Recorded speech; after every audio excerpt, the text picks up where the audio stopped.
Urea కోసం పడుతున్న రైతుల కష్టాలు 3:30 గంటల నుంచి నైట్ 3:30 గంటల నుంచి పడికాపులు కాస్తూ రైతులందరూ క్యూలో నిలబడుతూ ఉన్నా కానీ ఏ కేంద్రం ఏ ప్రభుత్వం ఎవ్వరూ స్పందించడం లేదు. మా రైతులు పడుతున్న కష్టాలను ఎవ్వరూ చేస్తాం చూస్తాం అన్నట్టు మాట్లాడి మమ్మల్ని ఎవరు పట్టించుకోవటం లేదు. యూరియా అందినంత యూరియా కూడా సరఫరా చేయట్లేదు. రైతులకు తగినంత యూరియా సరఫరా చేయాలని కోరుతున్నాం.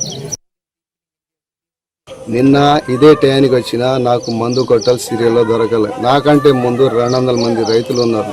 పాపం వాళ్ళు ఏ టయానికి వచ్చారో వాళ్ళకే సరిపోతుంది, మళ్ళీ నాకు కూడా దొరకదని రిటర్న్ వెళ్ళిపోయినా.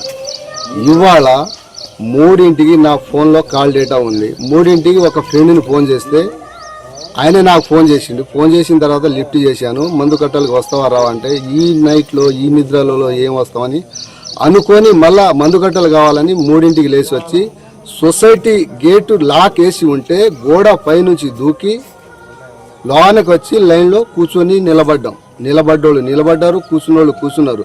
మాతో పాటు పాపం ఆడోళ్ళు 3ంటికి లేచి గోడ దూకి ఇబ్బందులుగా గోడ దూకి లోనకి వచ్చి సీరియల్లో ఉన్నారు. ఇదే లైను 3 ఉన్నారు మంత్రులు. ఏది ఖమ్మం జిల్లా, ఉమ్మడి ఖమ్మం జిల్లాకి 3 మంత్రులు ఉన్నారు. 3 మంత్రులు ఏం చేస్తున్నారో, జనాలకు ఏ పరిపాలన ఇస్తున్నారో అది వాళ్ళకి తెలుసు, జనాలకు కూడా తెలుసు.